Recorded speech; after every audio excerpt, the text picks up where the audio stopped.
Welcome to When Creativity Knocks, All-Star Designers Winter Series. And today our very own Anna Arujo is going to show us her color of the rainbow, which actually is not the rainbow, but it grounds it out. Her color was black, and she's showing us this beautiful, elegant wedding centerpiece setting.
Cindy, we're going to get starting with etching first on glass, because what's more elegant than a wedding than etched glass?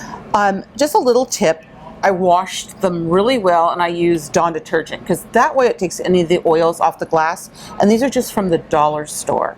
So it's really important to have them really nice and clean.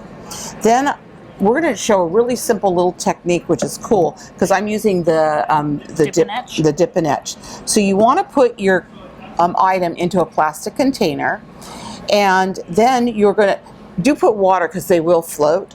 But what I'm going to do is I'm going to start pouring the water in. Oh, I hope this is like watching grass grow, people. So see right where it's going, it's starting to float. But if you have some little more water, whatever, there we go. So you can see right where the water went to the edge of the glass item. I'm going to take it out, and do you see where I have the tape on here? Well, I can't hold that up to you that direction, but I took just a piece of tape and put it across. So this is the water method. So that's how much dip and etch you need to pour in. That's how much dip and etch you need to pour in. To do what you want to do without it running over into the item you're etching. Yes. Okay. So leave water in your container. To weigh it down. Leave the water in. You're going to pour this water just in the sink, dry it out a little bit, and then just pour your dip and etch up to that line. And then insert your item. Then you insert your item and follow the manufacturer's instructions. You do want to pour your etch all first and then insert the item, so that you don't have it, because it begins to etch immediately. Right. And if you don't, it'll etch at different levels. Correct. So it was really simple, and I love how frosty. Yeah. Then you, especially if you're doing a lot of them, pour it back in the bottle, save it, and you have more. It's completely reusable over and over. See, the frost is just beautiful on it. So while I was at that, I go, well, I want to have a little vase with the candles, of course.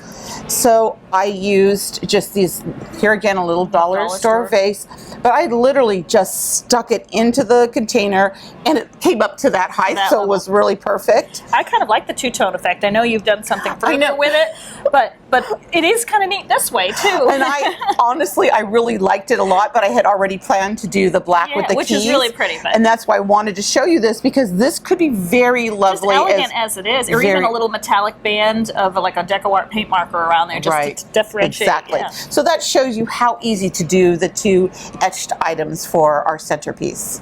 Super easy. So I know, like when you're doing wedding stuff, because I just went through this not too long ago with my daughter, is you want to do all of this like in multiples. So grab your Makin's clay. I'm not going to take it out of the package, but I've already put it through the clay machine. The ultimate clay machine.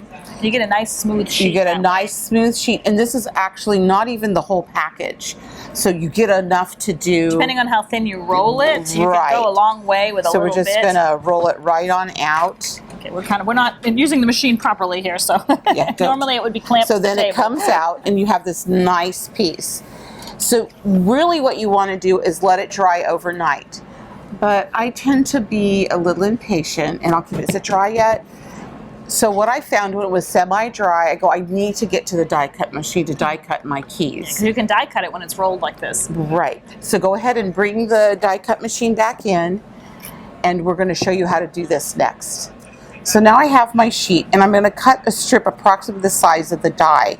I'm using this great key die from Sizzix. Beautiful. There's 3 different, there's a key and a heart and a line. And it's perfect for what I needed. Yeah. So I discovered in my not being patient to let this totally dry, I put it in parchment paper. I put it over the top of the die cut. I did my sandwich, I did my die cutting, and when it came out perfect. It didn't stick, and the parchment paper was... You do want to let your clay partially dry. Yeah. You don't want to do it with brand new fresh rolled clay because you don't want to damage your dies. But it's a great this little is a great tip. way to save some time. Exactly. If it's not quite there and you really want to get going. And so then you get these wonderful keys. And for the vase, I did 6 keys and 2 hearts. And you held them, how did you hold those onto the glass? Well, we'll get to that. Okay. Now to decorate the vase, we're going to cut a piece of the clay 8 3/4. The measurements will be with the instructions and the supply list on the site. And honestly, it just depends. Depend on your vase, It too. really depends on your vase, how much it goes around. Yeah, true. So then what I went to is Judikin's great key. That's a beautiful stand. Isn't it really? I love this key. It's called the garden key. And then I went to Deco Art's metallic luster. Love the metallic lusters. God. And the new rose gold is This is so the rose trendy. gold, right? Oh, that's what. So on trend. And it looks so great up against the black. It is beautiful. Oh, this is like silk. And so I just ran my finger over You're it. stamping with the metallic. This is another I'm new stamping technique. with the I've never tried metallic. stamping Oh with my it. gosh, it's so great. It's beautiful on the black clay. It really is pretty, thank you. And then we're just going to come right down here and we're going to just stamp. I like to wiggle it just ever so slightly when I'm using the stamp. And look at that. And if you stamp the clay before it's dry, it'll also leave a texture. It did because I did this. It embosses it actually a little bit for you. Great detail. And so you get the idea. You're just going to add more. You're going to add more of your luster on here to the key, continue to make and then you're going to turn the key the opposite direction. And you can see how I'm kind of getting, looking down so I can see where I'm lining it up. So you want to go ahead and do that all the way around. Once you've done it all the way around, Cindy's going to bring this in for me. I actually went ahead and I said, I really didn't like the straight edge. So I just trimmed around with scissors because it was dry. You do want to let this dry. And you can cut it when it's dry with scissors. The clay is very, you can die cut it or scissor cut it. So you could see where I just cut it. So, and then it kind of just came up around the edge, really nice. If you see, this is where it matched up in the back.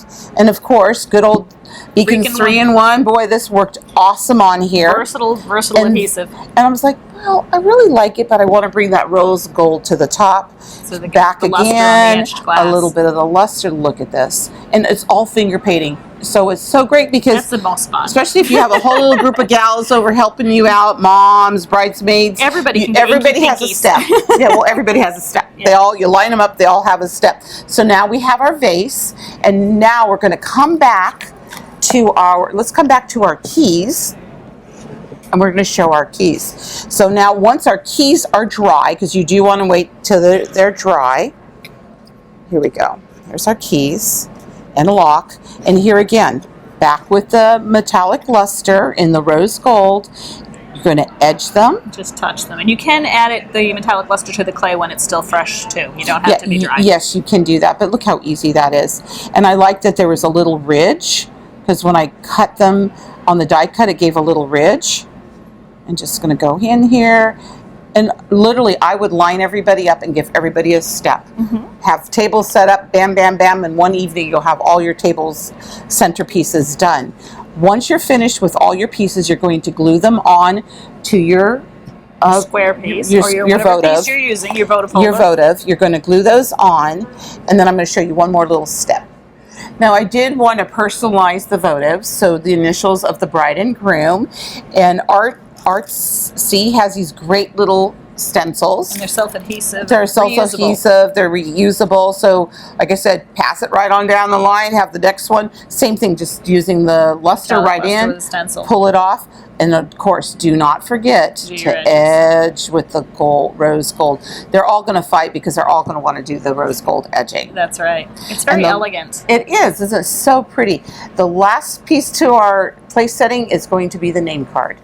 For our very last project, we're going to work on the nameplates. Super easy. They're from Deflecto. They're actually calling them, they're mini sign holders, and it comes in a box of 10, so it's great for wedding packs. And it things. is Yes. super great for wedding packs. Back to my die cut, black cardstock, and I die cut just the keyhole. So go ahead, cut a whole bunch of those. What they come out to is they look like this because they're literally a keyhole. But if you trim off right here and here, the two notches, thank you, they literally, if you could hand me one of those, Cindy, literally slip right in. They'll slip right into here. But before we slip it in, we're going to, of course, stamp it. Gotta make it blingy. We have to make it blingy. And I have this, here's another great Judican stamp. This is called Artist Signatures, but it has that real kind of vintagey kind of look to it. And back to our luster. And you have to be a little careful. When I first started doing this, I was rubbing a lot on it. And then the print didn't come out as well because it is a finer print. So I just want to show you how to do this. But what I did discover, if it does kind of look a little bumpy, leave it alone because it gives it a little texture.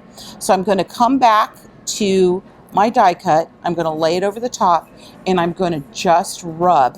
Look at that. Just going to rub my stamp. It's a little bit different way to do stamping, but this will come out so cool. Once you're done rubbing it on, you want to be, give it a little good pressure. That luster. Yes, you're going to pull it up, and wow, look at that! Beautiful. Isn't it fun? So effective on the black. It really is. Then we're going to go to our little name card.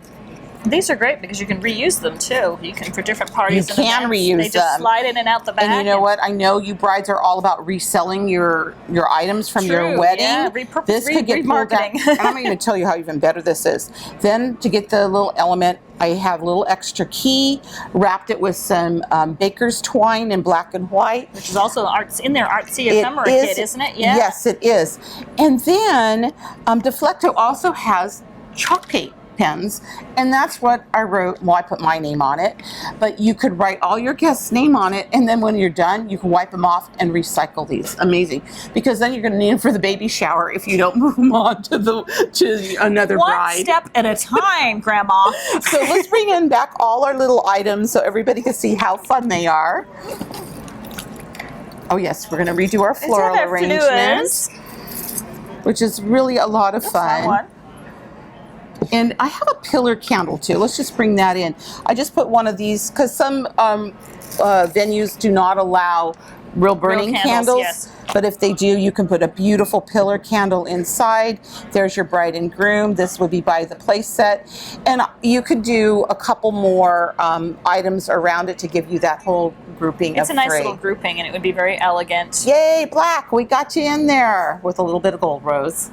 We sure hope you've been enjoying our All-Star Designers Winter Series. We hope you've enjoyed the rainbow of ideas we've shared with you from here live at the CHA Mega Show. And please follow us on all social media. And don't forget to go to our website and fill out the entry form, and then you'll be eligible to win one of the huge prize boxes full of amazing products from all of our series sponsors.